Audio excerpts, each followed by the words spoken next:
OBC समुदायाच्या योजनांना निधी नाही, ओबीसीच्या महामंडळांना अध्यक्ष नाही, समाज कल्याण विभागाचा हजारो कोटी रुपयाचा निधी इतरत्र योजनांना वळवला जातो.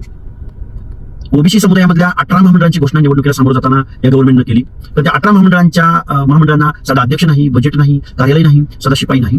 महाराष्ट्र म्हणजे फक्त मराठा समाजासाठीच आहे का हो? लक्ष्मण हाकेचा मी जाहीर निषेध व्यक्त करतो.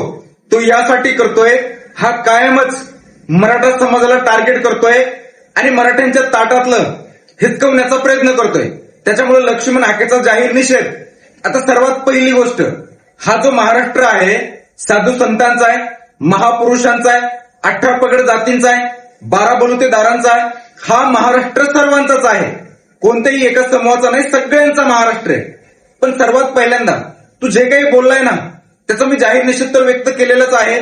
जे तू मराठा समाजाला टार्गेट करतोय ना त्यासाठी मी जाहीर निषेध व्यक्त केलाय. आता राहिला विषय तुझा, तुला काय वाटतं मराठा समाजाला टार्गेट करून मराठ्यांच्या ताटात माती घालून हे सगळं ओबीसीसाठी तू जे काही मागण्या करतोय त्या मिळणार आहेत का?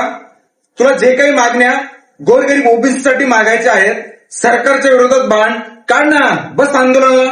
मी तर म्हणतो सध्या रखरक्त होऊ नये, या उन्हामध्ये अध्यक्ष पाहिजे, शिपाई पाहिजे, निधी पाहिजे आहे, या मागण्या घेऊन बस ना तू आंदोलनाला, कर अमरण उपोषण. मी खोटं सांगत नाही.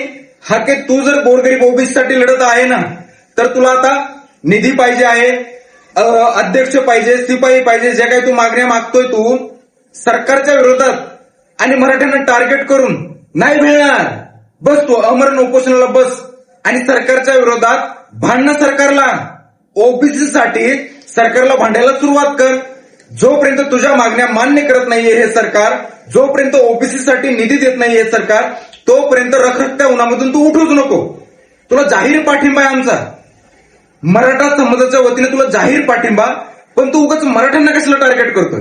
साक्षीला निधी मिळाला, आम्हाला निधी नाही मिळाला, मराठ्यांना हे मिळालं, आम्हाला हे नाही मिळालं, असं करून नाही चालत.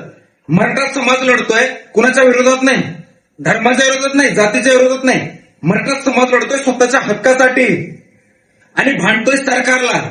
मराठा समाज कोणत्या जातीला भांडत नाहीये, कोणत्या धर्माला भांडत नाहीये.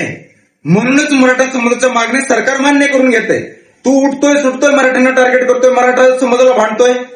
अरे माग ना, बस तू अमरण उपोषणाला बस आणि तुझ्या मागण्या घेऊन सरकारच्या विरोधात सरकारला भांड, ओबीसी साठी भांड, जरा मराठ्यांना टार्गेट करू नको.